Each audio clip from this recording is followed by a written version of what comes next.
Hi friends, spicy kitchen ಚಾನಲ್ಗೆ ಸ್ವಾಗತ. ನೋಡಿ, ಈ ಥರ ನಾಟಿ ಕೋಳಿ ಸಾರು ಮಾಡೋಣ. 2 ನಾಟಿ ಕೋಳಿ ಸಾರು ತೆಳುವಾಗಿ ಬಿಸಿ ಮುದ್ದೆಗೆ ಅನ್ನೋ ಜೊತೆ ಎಲ್ಲ ತುಂಬ ಚೆನ್ನಾಗಿರುತ್ತೆ.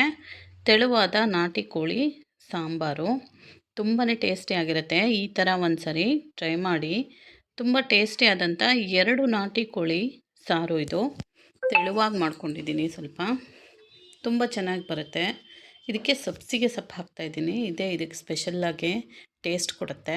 ಮತ್ತು ಕೊತ್ತಂಬರಿ ಸೊಪ್ಪು ಎರಡನ್ನು ಹಾಕಿ ಮಿಕ್ಸ್ ಮಾಡಿಕೊಂಡು ರೆಡಿಯಾದಂಥ ನಾಟಿ ಕೋಳಿ ಸಾರು. ಇದನ್ನು ಮಾಡೋ ವಿಧಾನ ನೋಡೋಣ. ಇದಕ್ಕೆ 2 ನಾಟಿ ಕೋಳಿ ತೊಗೊಂಡಿದ್ದೀನಿ. ಅದನ್ನು ನೀಟಾಗಿ ತೊಳೆದು ವಾಶ್ ಮಾಡಿ ಇಟ್ಕೊಂಡಿದ್ದೀನಿ. ಚಿಕ್ಕ ಚಿಕ್ಕದಾಗಿ ಕಟ್ ಮಾಡಿದ್ದಾರೆ ಅವರು.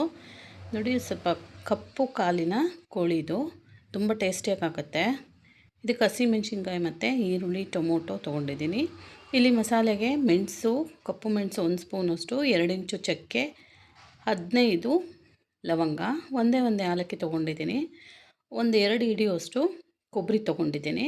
1 ಉಪ್ಪು, ದೊಡ್ಡ ಉಪ್ಪಲ್ಲಿ ತೊಗೊಂಡು ಇದಿಷ್ಟನ್ನು ಒಂದು ಮಿಕ್ಸರ್ ಜಾರಿಗೆ ಹಾಕ್ಕೊಂಡು ನೈಸಾಗಿ ರುಬ್ಕೋಬೇಕಿದ್ದನ್ನು. ಫಸ್ಟು ಪೌಡ್ರ್ ಮಾಡ್ಕೋಬೇಕಿದ್ದನ್ನು. ಪೌಡ್ರ್ ಆದಮೇಲೆ ಇದಕ್ಕೆ ನೀರು ಹಾಕಿದ್ರೆ ನೈಸಾಗಿ ಬೇಗನೆ ನೈಸ್ ಆಗುತ್ತೆ. ಇದಕ್ಕೇ ಬೆಳ್ಳುಳ್ಳಿ ಮತ್ತು ಶುಂಠಿ ಹಾಕ್ಕೊಳ್ಳೋಣ. ಹಸಿ ಶುಂಠಿ, ಬೆಳ್ಳುಳ್ಳಿ, 2 ಟೊಮೊಟೊ ತೊಗೊಂಡಿದ್ದೀನಿ. ಇದನ್ನು ಈ ಮಸಾಲೆಗೆ ಹಾಕ್ಕೊಂಡು ರುಬ್ಕೊಳೋಕ್ಕೆ. ಈರುಳ್ಳಿ, 8 ಹಸಿಮೆಣ್ಸಿನ್ಕಾಯಿ, 7ರಿಂದ 8 ನಿಮ್ಮ ಖಾರಕ್ಕೆ ನೋಡಿ ಹಾಕಿ. ಈರುಳ್ಳಿ ತೊಗೊಂಡಿದ್ದೀನಿ, ಅರ್ಧದಷ್ಟು ಈರುಳ್ಳಿ, ಮತ್ತು ಕೊತ್ತಂಬರಿ ಸೊಪ್ಪಿನ ಕಡ್ಡಿ ಆದರೂ ಹಾಕ್ಬೋದು, ಸೊಪ್ಪಾದರೂ ಹಾಕ್ಬೋದು. ಕಡ್ಡಿ ಹಾಕಿದ್ರೆ ಒಳ್ಳೆ ಟೇಸ್ಟ್ ಬರುತ್ತೆ. ಸ್ವಲ್ಪ ಕರಿಬೇವಿನ ಸೊಪ್ಪು ಇಷ್ಟನ್ನು ಹಾಕ್ಕೊಂಡು ಸ್ವಲ್ಪ ನೀರು ಹಾಕ್ಕೊಂಡು ನೈಸಾಗಿ ಪೇಸ್ಟ್ ಮಾಡ್ಕೋಬೇಕಿದ್ದನ್ನು. ನೋಡಿ, ಪೇಸ್ಟ್ ಆಗಿದೆ.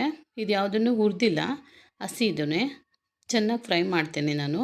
ಹಾಗಾಗಿ ಇಲ್ಲಿ ಒಂದು ಪಾತ್ರೆ ಇಟ್ಕೊಂಡು ಅದಕ್ಕೆ ಸುಮಾರು 100ರಿಂದ 150 ಗ್ರಾಮಷ್ಟು ಎಣ್ಣೆ ಹಾಕ್ಕೊಳ್ಳೋಣ.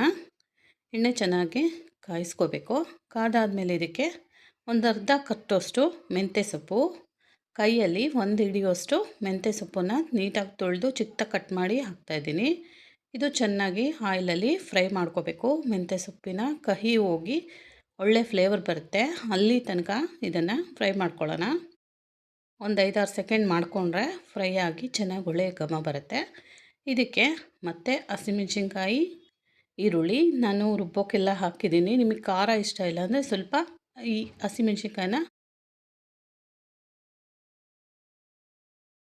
ನಾವು ಮನೇಲಿ ಸ್ವಲ್ಪ ಸ್ಪೈಸಿಯಾಗಿ ಮಾಡಬೇಕು. ಹಾಗಾಗಿ ಇಲ್ಲಿ ಸ್ಪೈಸಿ ಜಾಸ್ತಿ ಹಾಕ್ತಾಯಿದ್ದೀನಿ. ಚೆನ್ನಾಗಿ ಈರುಳ್ಳಿ, ಹಸಿಮೆಣ್ಸಿನ್ಕಾಯಿನ ಫ್ರೈ ಮಾಡ್ಕೊಂಡಿದ್ದೀನಿ. ಇದಕ್ಕೆ ಚಿಕ್ಕದಾಗಿ ಹಚ್ಚಿರೋ ಮತ್ತೆ 2 ಟೊಮೊಟೊ, ನಾಟಿ ಟೊಮೊಟೊ ಇದು ಚಿಕ್ಕದಾಗಿರುತ್ತೆ, ಒಳ್ಳೆ ಟೇಸ್ಟ್ ಕೊಡುತ್ತೆ, ಹುಳಿ ಬರುತ್ತೆ. 2 ಟೊಮೊಟೊನ ಚಿಕ್ಕದಾಗಿ ಹಚ್ಚಿ ಹಾಕಿ ಇದನ್ನು ಸ್ವಲ್ಪ ಟೊಮೊಟೊ ಸಾಫ್ಟ್ ಆಗೋ ತನಕ ಒಂದು 5ರಿಂದ 6 ಸೆಕೆಂಡು ಫ್ರೈ ಮಾಡ್ಕೊಳ್ಳೋಣ. ಟೊಮೊಟೊ ಫ್ರೈ ಆಗುತ್ತೆ. ಟೊಮೊಟೊ, ಈರುಳ್ಳಿ ಎಲ್ಲ ಫ್ರೈ ಆದಮೇಲೆ ಇದು ನೋಡಿ, ಬ್ಯಾಡಗಿ ಮೆಣಸಿನ್ಕಾಯಿ ಪುಡಿ ಇದು ಅಷ್ಟು ಖಾರ ಇರಲ್ಲ, ಒಳ್ಳೆ ಕಲರು ಟೇಸ್ಟು ಕೊಡುತ್ತೆ. ಹಾಗಾಗಿ ಬ್ಯಾಡಗಿ ಮೆಣಸಿನ್ಕಾಯಿ ಪುಡಿ ಹಾಕ್ತಾಯಿದ್ದೀನಿ. 1 ಸ್ಪೂನಷ್ಟು ಬೆಳ್ಳುಳ್ಳಿ ಶುಂಠಿ ಪೇಸ್ಟನ್ನು ಹಾಕ್ತಾಯಿದ್ದೀನಿ. ರುಬ್ಬೋಕ್ಕೂ ಹಾಕಿದ್ದೀನಿ. ಇಲ್ಲಿ ಒಗ್ಗರಣೆಗೂ ಸ್ವಲ್ಪ ಹಾಕಿದ್ರೆ ಒಳ್ಳೆ ಘಮ ಫ್ಲೇವರ್ ಬರುತ್ತೆ ಈ ಬೆಳ್ಳುಳ್ಳಿ ಶುಂಠಿಯಿಂದ. ಹಾಗಾಗಿ ಒಗ್ಗರಣೆಗೂ ಹಾಕ್ತಾಯಿದ್ದೀನಿ. ಹಾಕಿ ಮತ್ತೆ 2-3 ಸೆಕೆಂಡು ಹಸಿ ಸ್ಮೆಲ್ ಹೋಗೋ ತನಕ ಫ್ರೈ ಮಾಡ್ಕೋಬೇಕು. ಫ್ರೈ ಆದಮೇಲೆ ಇದಕ್ಕೆ ಚಿಕನ್ ಹಾಕ್ಕೊಳ್ಳೋಣ. 2.5 kg ಚಿಕನ್ ಇದೆ ಇದು. ಇದಕ್ಕೆ ರುಚಿಗೆ ತಕ್ಕಷ್ಟು ಉಪ್ಪು ಹಾಕ್ಕೊಳ್ಳೋಣ. ಸುಮಾರು 1 ಹಿಡಿ ಒಳ ಹಿಡಿ ಹಾಕಿದ್ರೆ ಕರೆಕ್ಟ್ ಆಗುತ್ತೆ. ಅದಕ್ಕೆ ಇದು ಕೊತ್ತಂಬರಿ ಪುಡಿ, ಮನೇಲೇ ಮಾಡಿದಂಥ ಕೊತ್ತಂಬರಿ ಕಾಳು ಪುಡಿ. ಇದನ್ನು ಹಾಕಿ 1.5 ಸ್ಪೂನಷ್ಟು ಹಾಕ್ತಾಯಿದ್ದೀನಿ. ಈಗಲೇ ಒಂದು 1/4 ಟೀ ಸ್ಪೂನಷ್ಟು ಅರಿಶಿನ ಪುಡಿನೂ ಹಾಕ್ಕೋತಾಯಿದ್ದೀನಿ. ಹಾಕಿ ಚೆನ್ನಾಗಿ ಫ್ರೈ ಮಾಡ್ಕೊಳ್ಳೋಣ. ಹೈ ಫ್ಲೇಮಲ್ಲಿ ಇಟ್ಕೊಂಡು ಒಂದು 2-3 ಸೆಕೆಂಡ್ ಚೆನ್ನಾಗಿ ಫ್ರೈ ಮಾಡಬೇಕು. ಇದು ನಾಟಿ ಚಿಕನ್ ಆಗಿರೋದ್ರಿಂದ ಬೇಗ ಬೇಯಲ್ಲ, ಹಾಗಾಗಿ ಚೆನ್ನಾಗಿ ಫ್ರೈ ಮಾಡ್ಕೋಬೋದು. ಇದೇ ಮೆಥಡಲ್ಲೇ ಎಲ್ಲನೂ ಹಾಕ್ಕೊಂಡು ಫ್ರೈ ಮಾಡಿಕೊಂಡು ಕುಕ್ಕರಲ್ಲಿ ಹಾಕಿ 1 ವಿಸಿಲ್ ಬರ್ಸ್ಕೊಂಡ್ರೆ 1 ಅಥವಾ 2 ಚೆನ್ನಾಗಿ ಬೇಯುತ್ತೆ, ಬೇಗನೂ ಆಗುತ್ತೆ.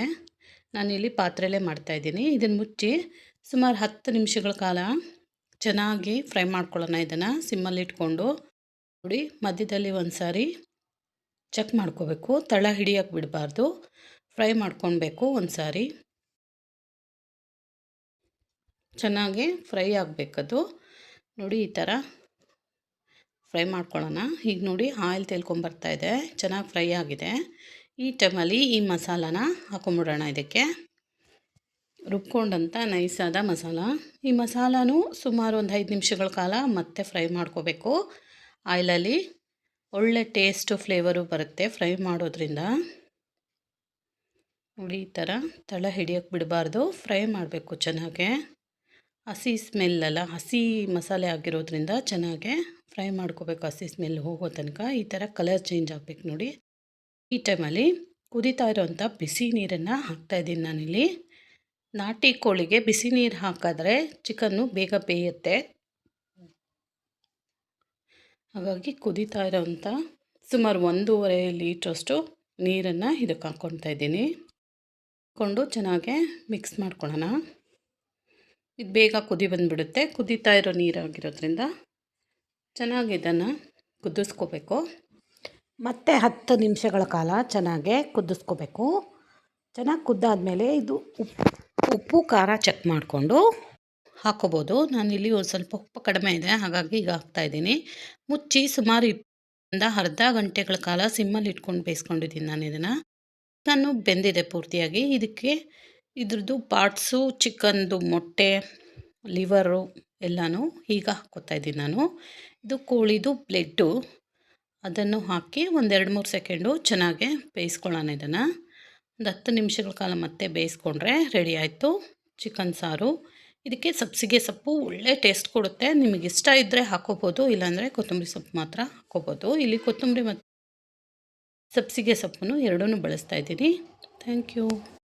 ನನ್ನ ವಿಡಿಯೋಗೆ ಪ್ಲೀಸ್ ಲೈಕ್ ಮಾಡಿ, ಶೇರ್ ಮಾಡಿ, ಸಬ್ಸ್ಕ್ರೈಬ್ ಮಾಡ್ಕೊಳ್ಳಿ. Thank you.